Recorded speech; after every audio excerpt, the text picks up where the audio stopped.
Halo, dan hari ini awak sudah sampai di salah satu kantor Nasdem yang ada di Banda Aceh, dan kita mau ketemu Pak Ketua. Kita akan diskusi-diskusi tentang keadaan politik yang ada di Banda Aceh hari ini bersama Pak Ketua, Abang Zaini Jalil. Oke, jangan kemana-mana, stay tune. Halo Pak Ketua. Assalamualaikum. Assalamualaikum. Apa kabar Pak Ketua? Baik, Sehat ya? Sehat. Alhamdulillah. Ya, Dan ya. saya mengucapkan selamat HUT untuk Nasdem yang ke-9 11 November kemarin. Oh, oke. Terima kasih. Terima kasih sudah nyambut kita di kantor. Ini suasana kantor Bapak nih ya. Ya, sederhana, saya nggak persiapkan apapun. Inilah caranya. Mendadak. Saya WhatsApp Bapak langsung dibalas, oke besok. Dan kita juga nggak persiapkan bahwa akan ada wawancara khusus. Saya kira ya akan biasa. Iya. Tapi nggak apa-apa. Hari ini paling saya mau nanya seputar keadaan politik yang ada di Aceh di hari ini. Boleh Pak ya? Ya. Gimana kita ngobrol? Di ruangan belakang? Sana aja. Siap. Siap. Ya. Oke.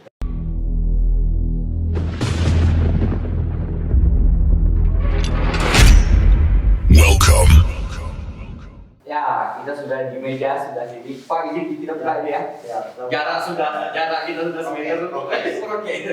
Harus ini. Jadi hari ini saya sudah bersama Ketua DPW Aceh. Nasdem, Ketua DPW Nasdem Aceh. Pak Zaini Jalil tulisannya, Pak Zaini Jalil. Tidak lama. Aida lama.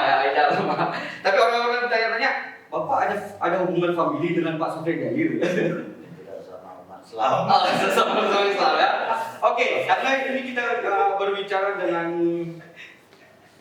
langsung saya meminta klarifikasi, konfirmasi dari Pak Ketua tentang beberapa waktu yang lalu Partai Nasdem bersama P3 Ya. melarang melarang anggota DPR untuk datang untuk menghadiri paripurna terkait hak angket. Itu benar atau gimana, Pak? Ini saya kira ini terima kasih nih. Siap. Ini kesempatan untuk kita juga sebenarnya bukan mengklarifikasi, tapi menyampaikan yang benar. Ini bukan hoax. Yang pertama bahwa Nasdem karena di DPR Aceh ini hanya ada 2 kursi, kita udah 4 kursi, Iya. sekarang 3 kursi. Nah kemudian kita bergabung dengan fraksi P3. Oke. Ya. Jadi Nasdem bukan fraksi sendiri, tapi gabungan bersama P3. Nah kemudian bagi kita dan saya dari sejak dulu memang selalu minta kepada kawan-kawan khususnya di Partai Nasdem kita konsisten kepada aturan. Jadi yang pertama dalam pemahaman kami dari sejak awal adalah hak angket ini hak anggota, bukan hak partai. Hak anggota ya? Hak anggota. Jadi oleh karenanya orang ketika bicara tentang hak angket juga harus melihat tentang hak interpelasinya. Dan itu bukan pihak yang mengusul hak interpelasi. Tapi di paripurna hadir lengkap, kita hadir. Hadir. Nah, kemudian dari proses itu kemudian lahir hak angket. Nah artinya apa? Bahwa ketika lahir hak angket ini kan hak anggota. Oke. Harus ada alasan-alasan kenapa hak angket diajukan. Anggota tidak sampaikan ke kami. Dia disampaikan. Mungkin bagi kawan-kawan di DPR juga karena mereka tidak mengajukan hak interpelasi, jadi hak angketnya juga yang mereka tidak mengajukan, tidak sebagai pengusul gitu kan. Karena kan ketika kita mengajukan hak alasannya kan harus jelas. Itu saya kira yang perlu dijelaskan dulu tentang hal ini. Kemudian yang kedua sikap partai. Nasdem sangat menghormati hak-hak dari anggota. Oke. Karena ini hak anggota, kita serahkan sepenuhnya kepada anggota untuk menggunakan hak itu. Tapi harus sesuai dengan aturan. Etikanya ada, mekanismenya ada. Nah kemudian dan perlu saya sampaikan tidak ada larangan. Tidak ada larangan ya? Tidak ada. dan memang sempat melalui WA, ya, bahwa ada instruksi dari P3 dan Nasdem. Ya. Nah, saya kira kalau bicara partai di Nasdem, kebiasaan Nasdem tidak ada main instruksi pakai WA, tidak ada. Kita jelas dengan surat. Dengan surat ya. Itu yang kita lakukan. Ya. Jadi oleh karenanya tidak ada satu surat pun berkaitan dengan instruksi itu. Nah, ketika kita juga dipertanyakan tentang itu, saya bilang yang pertama ini kan cuma ya, nama sektarisnya saja salah. Pom di WA-nya sekretarisnya salah. Salah. Banta Syahrial menjadi Banta Bantuan. Salah. Ya. Nah, kemudian yang perlu dipahami bahwa tidak ada itu siapa. Tidak ada. Kalaupun itu berkembang, saya kira biasalah, saya tidak tahu siapa yang memainkan itu. Dan kemudian ya kita biarkan saja. Oke. Nah, kemudian untuk mengklarifikasi sebagai bentuk tanggung jawab kami bahwa ini tidak benar, kami juga mengklarifikasi secara resmi dengan surat. Nasdem juga mengeluarkan surat, untuk menjelaskan kepada masyarakat kalau ada yang sudah sempat baca kepada pihak-pihak yang punya kepentingan terhadap itu, bahwa itu tidak benar. Nah, ini yang benar. Kami keluarkan surat itu sehingga tidak ada penafsiran yang di luar dari keputusan partai. Benar. Saya kira itu. Untuk menjelaskan itu. Jangan sampai tersebar lebih jauh ya. Jangan sampai ada orang yang goreng lagi. Goreng lagi. Sekarang ini kan orang suka goreng ya. Ya benar. Jadi artinya ya kita klarifikasi sehingga kan itu kan tidak berkembang lagi setelah kita jelaskan itu. Baik. Jadi ya dalam konten Haba Politik ini juga kita akan masuk Bapak PLT sudah menjadi gubernur. Ya. Hari ini. Perintah undang-undang tuh. Perintah undang-undang. Pak PLT sudah menjadi gubernur. Jadi dan kami mendengar ya hubungan gubernur dengan DPR atau DPR Aceh sudah harmonis. Sebelumnya kan kurang harmonis. Apa udah benar kabar itu? Saya ini baik secara pribadi maupun kepartaian. Siap. Saya tidak pernah tidak melihat tanda petik ya ada permusuhan yang luar biasa. Antara seorang PLT gubernur dulu masih PLT. Ya, dulu masih PLT waktu itu. Dengan kawan-kawan di DPR. Tetapi ada perbedaan pendapat yang kemudian muncul keluar dan orang menafsirkan yang sangat menurut masing-masing sehingga menjadi liar, kan? Saya kira kalau secara pribadi mereka masih bertemu, pimpinan masih bertemu dengan antara PLT dengan Pak PLT dengan DPR masih. Tapi sekira perbedaan pendapat, penafsiran yang berlebihan dari kawan-kawan di luar. Kemudian juga saya melihat ada anggota DPR juga yang mengeluarkan statement-statement yang melampaui kewenangan mereka, melampaui batas etika misalnya. Terus terang sebagai partai yang anggotanya tidak hadir diangket misalnya. Ada pernyataan siram-siram, saya kira ini pernyataan luar biasa disuram. Nah, ini persoalan etika di sini. Bukan berarti bahwa ada permusuhan di situ. Cuma karena emosionalnya tidak terkontrol ya. Terkontrol, hatinya tidak bisa dikendalikan, jadi tidak bisa memanage hati. Jadi undang-undangnya keluar di situ. Keluar pernyataan yang aslinya gitu kan. Iya. Sebenarnya dalam kapasitas anggota DPR itu tidak boleh keluarkan itu. Yang kita pahami juga sebenarnya bukan karena kemarahan itu, karena emosi aja. Karena emosi ya? Buktinya terakhir malah dari yang bersangkutan menyatakan bahwa sudah bagus hubungan antara gubernur dengan DPR sehingga akan memudahkan mereka di dalam membahas anggaran ke depan, membahas tentang kepentingan rakyat ke depan. Jadi kemarin itu yang saya katakan berlebihan sekali kan nggak perlu ya. Jadi oleh karenanya kalau pertanyaannya apakah hubungannya baik, harmonis, saya kira dari sejak awal harmonis. Dalam hal masing-masing mereka, baik sebagai PLT gubernur maupun sebagai DPR.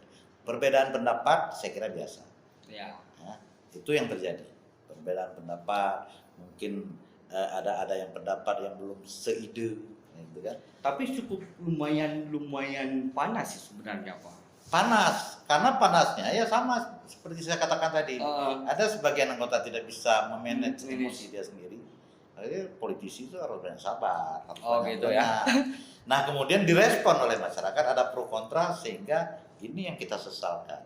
Saya kira ini pengalaman menarik. Bukan gara-gara pengalihan apa namanya, refocusing anggaran. Saya kira itu juga bagian dari isu. Bagian dari isu ya. Itu kan setiap sesuatu yang belum pasti, isu bisa saja dimainkan. Namanya juga politik ya. Namanya juga masing-masing dari mereka punya kepentingan. Tanda petik untuk masyarakat. Ada hak masyarakat yang harus dibela, ada kepentingannya tidak tersampaikan. Pada saat menyesuaikan ini, DPR itu 81 orang. Iya. PLT 1 orang harus menyesuaikan ini, baik dalam bentuk kegiatan, ya, maupun dalam pikiran yang harus sama. Saya kira sulit. Ya, itu menyatukan ya. Butuh proses, butuh waktu, dan disitulah butuh kedewasaan dalam politik. Kalau tidak dewasa, kalau anggota DPR nampak berantem dengan gubernur, rakyat apalagi. Ya. Makanya saya katakan, emosi pun anggota DPR, emosi pun gubernur, yang seharusnya ini harus dijaga. Sehingga masyarakat belakang panggung aja kalau mau ribut-ribut ya. Jangan depan panggung. Jadi oke. Ya. Jadi harmonis itu saya kira harmonis mereka ya. Kalau pernyataan bahwa sekarang sudah lebih harmonis mungkin. Sudah lebih harmonis mungkin ya. Dulu harmonis, tapi masih ada perbedaan. Ya. Sekarang lebih harmonis. Siap. Ya itu kita harapkan sebenarnya. Ya. Pemimpin kita bisa membangun harmonisasi yang baik, memikirkan tentang rakyatnya. Benar. Eksekutif sama legislatif harus baik. Harus baik dan harus bersatu ya. Bersatu, kalau nggak bersatu rakyat hancur. Oke. Kita kembali Pak PLT sudah menjadi gubernur hari ini. Dan kan belum ada wakil. Ya. Ya kan, beberapa waktu yang lalu dia baru dilantik dan akan berakhir di Juli 2022. Ya. Ada sekitar 2 tahun ya. 2 tahun. 2 tahun lagi. Tapi untuk menentukan wakil batasnya kan sampai Desember ini, Pak. Ya. Ini begini, dalam pemahaman saya bahwa memang proses itu harus Desember. Harus Desember. Prosesnya bahwa kemudian di SK-kan dan seterusnya itu tidak ada ditentukan waktu. Tapi proses memang harus Desember. Di Desember harus ada nama. Harus ada nama, sudah diproses. Tahapannya sudah dimulai. Tahapannya sudah mulai. Berarti mekanisme untuk pemilihan itu. Kita masuk ke mekanisme ini, Pak. Nah, kembali saya sampaikan sebenarnya ini kan hal yang biasa. Sederhana. Ada gubernur, ada wakil. Gubernur bermasalah, kebetulan Pak Ridwan disangkut masalah hukum, naik wakil. Ini kan hal yang biasa, prosedural seperti itu. Terus ganti wakil. Iya, ganti wakil. Pemberhentian gubernur, pengangkatan wakil menjadi gubernur, sekarang terhentinya karena harus ada wakil yang dipilih kembali. Kalau kita lihat dari proses itu sederhana aja. Kembali yang saya sampaikan tadi, menyamakan pendapat ini yang membuat lama. Berarti beda-beda pendapat ya? Nah, jadi mekanisme gini. Yang pertama yang harus dilakukan adalah, yang harus kita pahami adalah yang berhak mengajukan, mengusul wakil itu adalah partai pengusung. Partai pengusung. Partai pengusung. Kemudian memang ada sebagian yang menyatakan bahwa tidak boleh dari partai lain. Ya kan?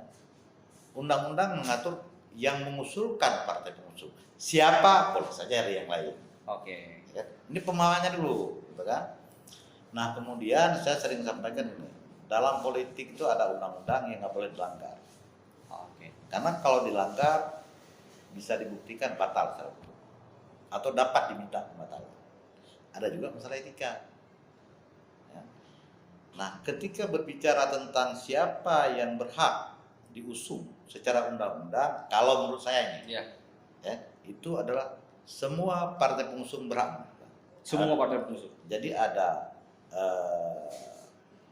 pertama PNA, PKB, kemudian PMA, PKB, PDI, pendukung dia. Kemudian satu lagi PDA. 4 partai. Inilah partai pengusung ketika pasangan Irwan Innova ini. Nah, mereka. Kemudian kalau kita bicara aturan tadi, siapa? Semua mereka berhak mengajukan. Kalau bicara etika menurut saya, Ya. itu lebih berhak dari PNA. Karena Irwandi itu dari PNA. PNA. Kan? Jadi etikanya yang harus ditawarkan adalah ke PNA. Itu yang diusung, malah bila perlu diperjuangkan di DPR gitu. Tapi ketika bicara undang-undang semua ini berhak. Maka komunikasi ini yang perlu dibangun, persamaan persepsi ya antara partai pengusung ini yang perlu dibangun dulu. Ya. Jadi duduk mereka partai pengusung, kemudian mereka membahas siapa tepat diajukan. Ya. Kesepakatan mereka inilah yang kemudian disampaikan kepada gubernur. Nah, kan? Lupa saya. Demokrat satu lagi itu Demokrat. partai pengusung. Ya. Nah dia diajukan kepada gubernur, gubernur menyampaikan kepada DPR untuk dipilih. DPR juga ada mekanismenya, membentuk panitia pemilihan, kemudian ada penyampaian visi dan misi, kemudian terpilih, kemudian sampaikan kepada presiden melalui Mendagri untuk ditetapkan. Itu mekanisme. Mekanisme seperti itu. Seperti itu. Nah, jadi sekarang dengan waktu yang terbatas ini, saya kira yang harus serius ini partai pengusung ini. Ada Demokrat, ada PDA, ada PNA, ada PDIP, ya. gitu kan? Ada PKB. 5 ini harus serius. Mereka harus duduk. Mereka harus satu, harus sama sepaham bahwa mengajukan 2 calon. Siapa yang mereka ajukan itu hak mereka. Saya kira itu yang harus segera dilakukan. Baik, kalau ada yang mengajukan dari 5 partai pengusung tadi, gubernur punya hak untuk mencoret atau menolak usulan mereka. Saya kira kalau diajukan sesuai dengan aturan yang ada, sesuai dengan syarat-syarat yang harus terpenuhi sebagai calon wakil gubernur, tidak ada hak mencoret. Tidak ada hak untuk mencoret. Karena syarat menjadi wakil gubernur ditentukan dan tidak masuk di situ bahwa gubernur harus setuju, nggak ada di situ. Ya. Jadi secara jasmani rohani. Betul. Kemudian nanti ada baca Al-Quran. Mekanisme itu harus ditempuh semuanya. Harus ditempuh ya, cara-cara itu. Yang menarik ya seperti Pak Ketua bilang tadi, PNA etika, PNA harus. Kalau menurut saya nih, siap. cara etika. Ya. Tapi kan kita tahu Bang Tiong. Ya. Bang Tiong Ketua PNA. Kan ada sedikit problem dengan Pak Gubernur ini. Sampai Ketua PNA ini sampai nginap di depan pendopo. Ya. Bersama siapa? Edi Obama ya. Ya. Bersama Edi Obama berdua untuk. Dan saya kira Bang Tio ini siap tuh jadi wakil ini. Maka saya katakan tadi bahwa dalam politik itu perbedaan itu sering terjadi. Sering terjadi. Kalau tadi kita bicara harmonisasi antara DPR dengan PLT pada waktu itu, ya, ini kan perbedaan pendapat. Oke. Di luar dari itu, Tiung dan mungkin dalam kapasitas sebagai pribadi kah, tim ses kah, bukan DPR nih. Kemudian terjadi perbedaan pendapat dengan wakil gubernur sampai apa yang Ali sampaikan tadi. Saya kira ini kembali juga yang saya sampaikan tadi. Ini kepada etika kita. Oke. Kepada etika.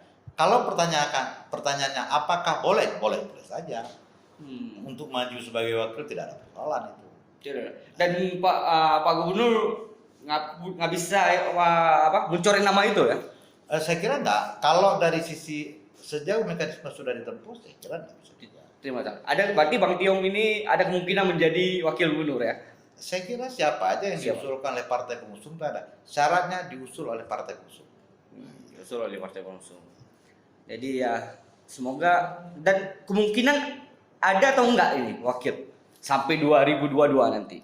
Saya kalau ditanya kemungkinan ada atau tidak, saya bukan partai pengusungnya, susah juga. Siap. Tapi melihat dari waktu, dari waktu yang ada, kalau di antara partai pengusung ini masih perbedaan pendapatnya masih terlalu jauh, belum ada tanda titik temu. Nah, kan ini kan yang saya tahu PDIP mengusulkan calon, PKB mengusulkan calon, kemudian PDA sudah digadang-gadang, kan, Abi, kan. Kemudian Demokrat masih nyari masih diam. Kemudian Satu lagi PKB. enggak, PNA. PNA. PNA ini kan belum, baru diajukan, disarankan beberapa calon, ada Ibu Darwati, ada Samsul Bari Tio, ada Zaini, kan, ada Tuku Malsamina, kan ini baru yang mereka usulkan ini. Nah ini kan harus dipilih oleh mereka. Kalau satu nama ya? Nah, enggak, itu tergantung mekanisme di dalam. Boleh jadi satu partai itu mengusung 2 nama, tapi nanti di antara mereka memilih untuk jadi gitu. 2 diusulkan ke DPR. Ini mekanismenya di dalam partai pengusung nih. Iya, ya. Nah, saya melihat bahwa yang kita pahami sekarang ini bahwa ada dualisme di dalam kepengurusan PNA. Baik. Dan ini juga harus diselesaikan dulu. Harus diselesaikan oleh internal PNA. Baik secara hukum memang harus selesai. Kemudian secara partai juga harus selesai. Harus ada kesepakatan bersama yang mengajukannya. Oke. Nah, siapa yang mereka ajukan? Ini harus segera dituntaskan. Jadi kalau ini tidak tuntas, kembali pertanyaan, apakah ada wakil? Saya kira diajukan aja nggak siap, ada wakil. Iya. Gitu. Iya. Sederhana seperti itu. Siap. Nah, seharusnya ada wakil. Seharusnya ada wakil ya. Jadi tapi kan dalam PNA itu kan sudah ditentukan kan siapa yang jadi, misalnya Bang Tiong itu kan lebih diakui. Saya kira ini masih ada perdebatan. Masih ada perdebatan. Kalau pemahaman saya nggak baca di dalam, saya nggak ya. mau intervensi apa yang terjadi di internal ya teman mereka. Tetapi dalam pemahaman saya yang namanya yang sah itu adalah yang sudah mendapatkan SK Menkumham. Oke. Atau yang ada SK Menkumham. Itulah yang sahnya seperti itu. Kecuali legalitasnya di SK Menkumham. Siapa yang punya SK itu, bagaimana struktur, itulah yang benar. Oh, berarti kemungkinan masih ada 50-50 ya untuk wakil gubernur ya. Masih ya kita lihat perkembangan dia di partai. Saya kira partai. ini makanya saya katakan saya lebih meminta lah agar pengusung ini benar-benar clear dulu. Oke. Mengajukan calon gitu. Ya. Karena kalau kita salahkan pihak lain, dari yang berhak mengajukan saja itu belum mengusulkan. Oke. Clear di mereka dulu. Clear di mereka baru itu aturannya memang seperti itu. Oke. Kita semoga ada wakil ya. Semoga ada wakil ya. Biar ya nggak sendiri lah, bisa berbagi. Ya, gitu. Harapan seperti itu. Harapan seperti bukan cuma harapan kita, undang-undang juga menyatakan begitu gitu. Manusia berpasang-pasangan. Ya manusia berpasang-pasangan. Tapi jangan kita jawab itu kan. Nanti biar Bang Tiong yang jawab itu. Jadi oke lah, kita berharap semoga kita kembali ke Nasdem. Ya. 2014 Nasdem tinggi suaranya di DPR. Ya. Tapi 2019 dia merosot jauh, Bang. Ada apa ini? Apa yang terjadi? Inilah yang namanya dalam politik ya, tidak ada sesuatu yang bisa kita pastikan. Dinamika itu mudah sekali terjadi. Perubahan itu gampang sekali terjadi. Saya di Nasdem ini dari sejak awal Nasdem ada. Jadi sejarah perjalanannya itu betul-betul bisa saya rasakan. Bahwa ketika Nasdem ini lahir, saya kira untuk Aceh, bagi saya secara pribadi cukup syarat sebenarnya untuk partai ini menjadi salah satu partai besar, terutama di Aceh. Pertama partai baru, belum ada dosa. Ini cepat. Ini baru dan besar sekali. Ketua umumnya adalah orang Aceh. Putra Aceh juga. Putra Aceh, tokoh nasional, saya kira peduli kepada Aceh. Masih kita ingat dalam ingatan kita bagaimana ketika tsunami terjadi di Aceh, totalitas ya, beliau Pak Surya Paloh, kemudian dengan Metro TV-nya turun ke Aceh, ya saya kira berbuat luar biasa. Itu yang nyata, fakta, dan itu kita bisa lihat. Iya, dan ada sekolah-sekolah banyak, sekolah-sekolah yang dibangun oleh sampai hari ini masih dikelola dengan baik. Dan sisa tsunami boleh dicek, hanya sekolah itu masih berdiri. Kalau kita fair, kita objektif.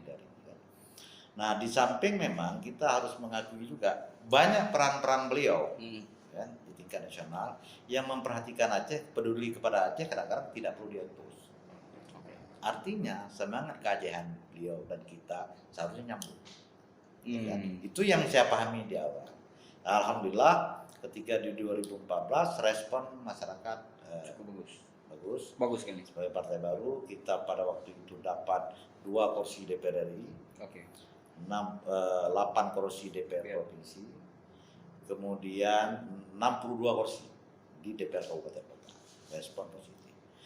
Nah kemudian dalam proses perjalanan selama 5 tahun sampai pemilu 19 kita coba boleh evaluasi.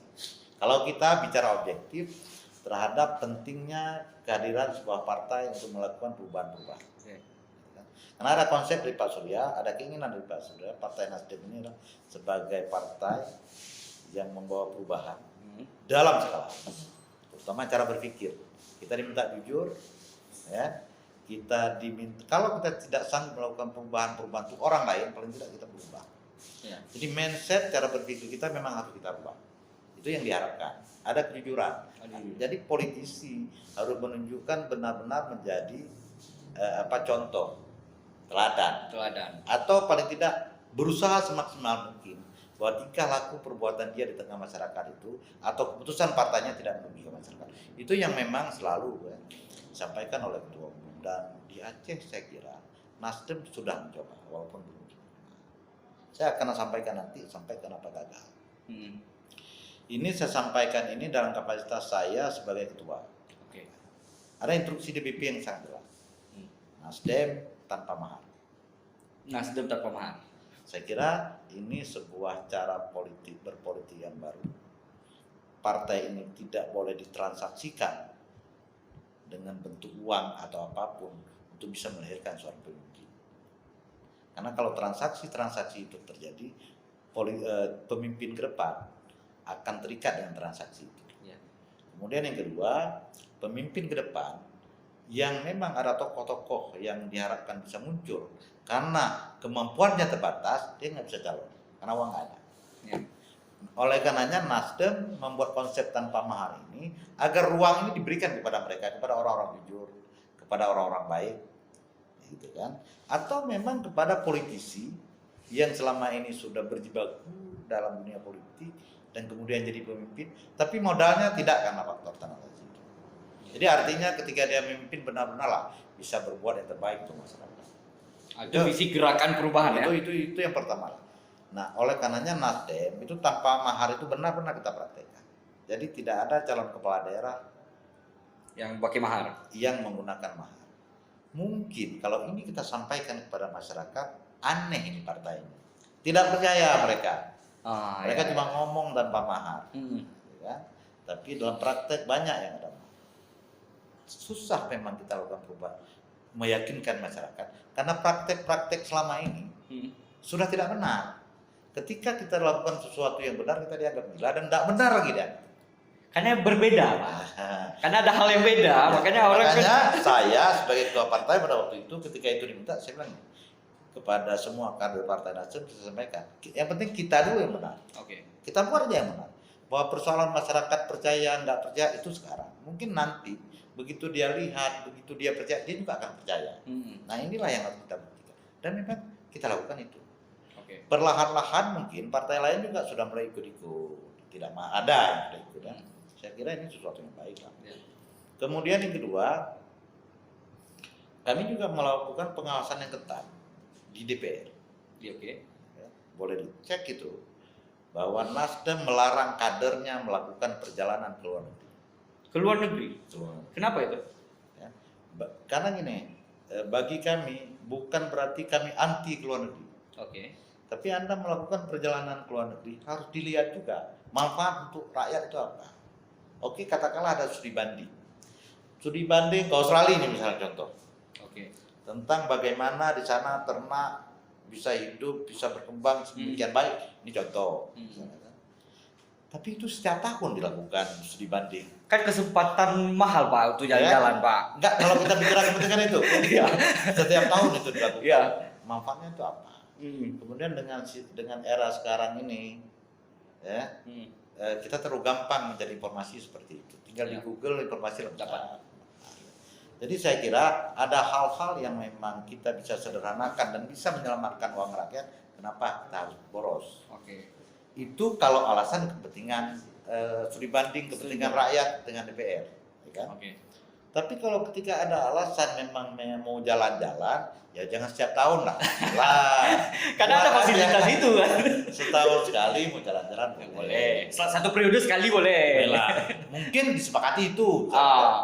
Atau studi banding itu tidak mungkin ada misalnya komisi 7 komisi di DPR 77 studi banding kan nggak mungkin kepentingannya bersamaan di Iya, akhir iya. tahun itu. Oke. Namanya juga komisi, gunakanlah perjalanan itu sesuai dengan kebutuhan. Hmm. Mungkin setahun nggak semua komisi berangkat, mungkin Satu-satu. satu atau itu. Jadi ada penyelamatan uang daerah. Ya. Karena kawan-kawan dari DPR dari partai yang tidak bisa menjelaskan itu manfaatnya apa, ketika Anda mau keluar negeri kita nggak izinkan. Oleh karenanya dalam 5 tahun anggota DPR itu tidak ada anggota DPR Nasdem itu Keluar negeri. keluar negeri. Yang kita pahami di situ sebenarnya adalah ada uang negara terselamatkan, ada uang daerah terselamatkan untuk biaya perjalanan itu. Kan? Apakah sangat bermanfaat? Mungkin kecil, tapi paling tidak ini menjadi catatan memberi inspirasi kepada kawan-kawan yang lain, kepada masyarakat, Ya.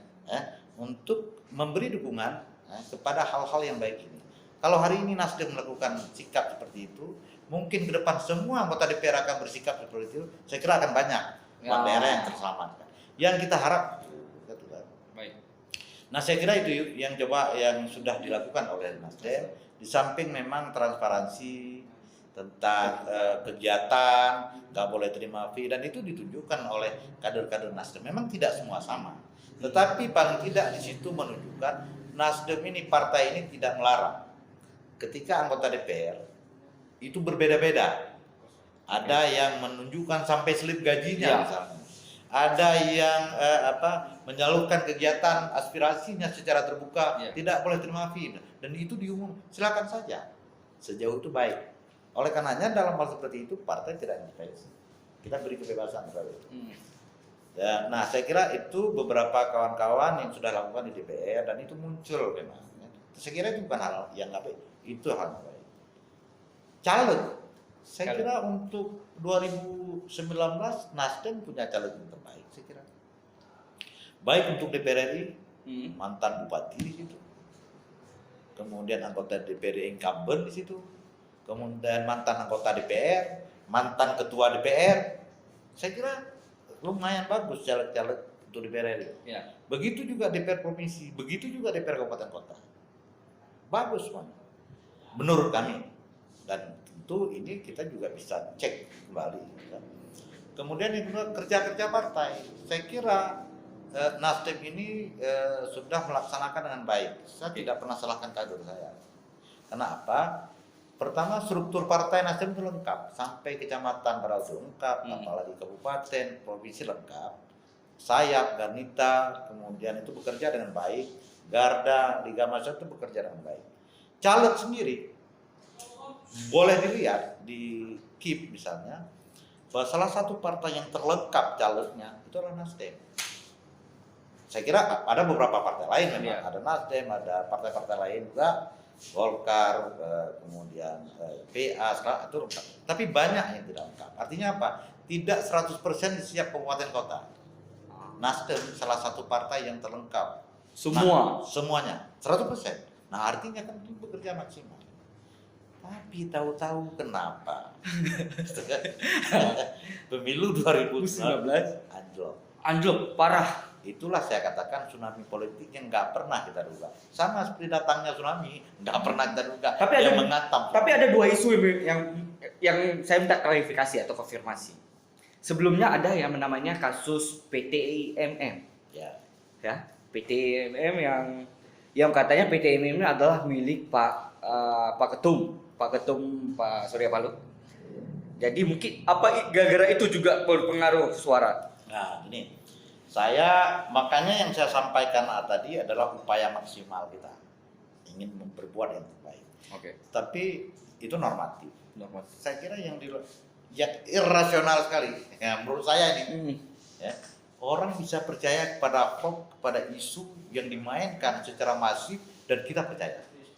Contoh, Nasdem dituduh partai pendukung Ahok. Ahoknya di Jakarta, Nasdem di Aceh, kita jadi sasaran. Tapi kita harus terima, sebagai politisi harus terima. Kita harus siap dengan kritikan apapun. Kemudian waktu itu memang kita dukung, jelas kita dukung Presiden Jokowi. Partai pertama. Nah, di Aceh ada beberapa daerah Sumatera ini Ya. memang suara Jokowi rendah dan terbukti, dan itu penolakan dari sejarah. Oh ya, kalau di Aceh kan ya. Nah, bagi kita, makanya saya katakan partai dan kita harus jujur. Nah, Baik. harus jujur kepada orang yang kita anggap benar. Nasdem pada waktu itu melihat Jokowi ini sudah berbuat. Jokowi ini artinya ingin melakukan perubahan. Ada kejujuran di Jokowi. Ya. Gitu. Nah, karena ini diyakini dan ini perjuangkan. Dan totalitas sampai ke Aceh. Bahwa kita tahu konsekuensi yang akan kita hadapi. Tetapi pahit pun harus kita rasakan ketika kebenaran itu harus kita sampaikan. Konsisten ya. Kita harus konsisten. Jangan terpengaruh karena hoax. Jangan terpengaruh hanya untuk pencitraan. Ya, sebenarnya sementara ada yang benar kita tenggelamkan, kita tidak sampaikan hanya untuk pencitraan kita. Saya kira Nasdem, Pak Surya nggak mau seperti itu. Kita harus konsisten kepada yang benar. Dan terbukti hari ini. Begitu selesai Pilpres, selesailah berita-berita hoax itu. Hilang. Hilanglah berita-berita PKI tak apa-apa, hilang. Tapi artinya ini ada sengaja dimainkan. Inilah butuh kedewasaan, butuh proses ketika pemilihan langsung. Masyarakat harus cerdas melihat karakter, kemudian keperangan partai. Jangan hanya percaya kepada berita-berita yang nggak jelas. Hoax saya sampaikan tadi. Apalagi sekarang kan paling gampang. Suara kita saja bisa dirubah. Ya, kemudian gerakan kita bisa dirubah. Uang aja sekarang bisa dibuat berbicara. Ya. Sampai sebegitu. Ini teknologi. Dan oleh karenanya butuh kedewasaan kita. Makanya Teliti ya, harus melihat informasi. dan harus siap terhadap dua isu tadi. Ada isu lain, Apa itu? PT IMM. Ya, PT IMM itu. Kemudian saya melihat bahwa PT IMM ini perusahaan. Tapi Ada demonya luar biasa ada- kemarin. Makanya saya katakan inilah mainan yang dilakukan oleh para politisi jahat, menipu masyarakat. Oke. Hanya untuk kepentingan. Karena kenapa? Hari ini terhadap PT IMM itu ada beberapa tokoh masyarakat, ada mahasiswa yang datang kepada kami untuk meneruskan ini. Saya di sejak awal nggak terlibat dalam PT IMM. Pak Surya dia juga di PT IMM, bisa dengar ada beliau, tapi persennya kecil. Dan PT IMM ini kalaupun beroperasi itu di 2030. Nanti Eksploitasi 2030. Nah, proses surat semua sudah lengkap. Nah, daripada ilegal sekarang ini, ya kan? Kalau orang mau belajar yang benar, ya, terhadap keberadaan perusahaan itu, pelajari dong dengan benar. Kalau memang itu merugikan masyarakat, tolak. Jangan tolak karena pemilunya. Nah, tertipu karena kalau tolak karena pemilunya, berarti politisi menggunakan momentum pemilu, ya, untuk menghambat pembangunan. Saya kira ini jahat politisinya. Jahat. Kenapa? Masyarakat akan termakan dengan isu nggak benar. Maka saya ngajak, mari kita sampaikan. Berpolitik oke, saling menyampaikan partai kita yang benar. berpolitik Dan yang yang baik, sehat ya. yang sehat seperti itu. Ini proses mengajarkan kita, para politisi ini mengajarkan juga harus hal yang baik pada masyarakat. Saya kira ini harus dimulai. Siap. Kalau tidak, ini akan demokrasi kita ini akan barbar. Saya kira ini akan main uang, nggak mau tahu sumber uang dari mana, akan ada kriminalisasi dan seperti itulah. Tidak sehat. Kita berharap demokrasi yang sehat. Dan apa yang dilakukan Nasdem hari ini untuk mengatasi itu? Nah, saya kira maka ketika 2019 kemarin itu saya sampaikan, kita terima ini adalah keputusan rakyat. Oke. Ya, rakyat menilai dari sisi manapun, berbuat baik tidak harus selamanya dibalas dengan baik. Karena mungkin ada hal-hal informasi yang belum tersampaikan. Oke. Sebagai politisi harus siap. Kita tetap tegar bahwa partai ini harus berdiri di Aceh ini. Kita harus buktikan bahwa Nasdem ke depan akan mengulang sejarah kembali. Ya, karena dulu kita pernah menang, biasa kalah. Nah, sekarang ke depan harus menang lagi. Gitu. Harus merebut kembali hati rakyat ya. Bukan karena kursi yang banyak, Ya. tetapi kita eksis, tetap harus kita coba melakukan hal yang baik, sosialisasi, apalagi ketua umum itu Ya. sering memang berpesan agar Aceh itu tetap berjaga, agar jangan pernah kecewa kepada Aceh, ya. Jangan pernah bosan berbuat yang terbaik untuk Aceh. Ya. Kita harus pahami Aceh ini daerah-daerah konflik yang berkepanjangan. Kita harus pahami daerah ini bekas pernah tsunami yang dikenal dunia, Bencana alam yang dahsyat bencana ya. alam yang terbesar. Jadi saya kira ini perlu diragukan rekonstruksi ulang lah kepada kita agar kita benar-benar bisa hidup normal kembali, cara berpikir kita, semua kita. Ini dibutuh keterlibatan kan banyak pihak. Syaratnya kesabaran. Itu harus satu. Ya. Kemudian kedua, maka kita harapkan pemimpin juga akur. Iya. Eksekutif, legislatif itu akur. Kan? Harus bersama-sama. Jangan sampai miskomunikasi lah. Tidak pernah mungkin Aceh ini bisa dibangun sendiri Iya. oleh satu kelompok, apalagi sendiri. Baik. Tapi Aceh ini harus dibangun bersama. Saya kira itu yang kita harapkan.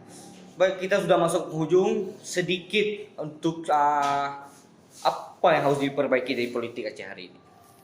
Saya kira harus banyak terlibat anak-anak muda. Anak muda. Harus banyak anak-anak muda pemilik masa depan. Dan anak-anak muda yang terlibat ini jangan percaya bahwa tidak sekolah kita bisa juga berpolitik. Jangan pernah percaya itu. Belajar itu syarat nomor satu. Setelah belajar, kemudian di fakultas manapun, ya, setelah Anda belajar, kemudian Anda silakan terjun berpolitik, Anda silakan berprofesi apapun, silakan. Tapi Anda sudah siap secara diri sendiri. Untuk diri sendiri sudah. Paling tidak dari sisi kehidupan, pelajaran kehidupannya sudah siap. Oke. Jadi jangan entar yang mana-mana muncul masuk ke politik jadi wakil-wakil rakyat segera berat. Nah, jadi karakter kita yang harus Bentuk dulu ya. karakter kita harus kita robah, kita saling percaya di antara sesama orang Aceh.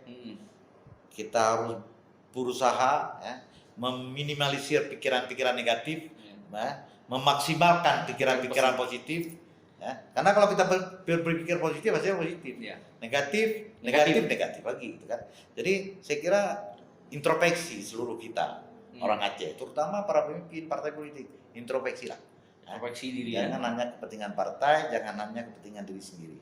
Aceh kita korbankan. Ya, saya kira saya berharap itu. Ya. Oke. Terima kasih banyak Pak Ketum.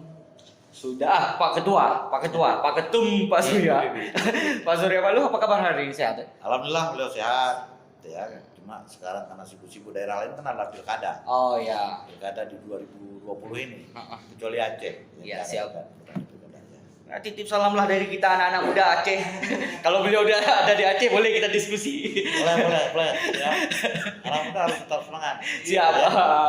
Jadi Nggak lama lagi nih, paling 5 tahun lagi sudah punya kalian ini. siap. Jadi gerakan perubahan itu dimulai dari anak muda.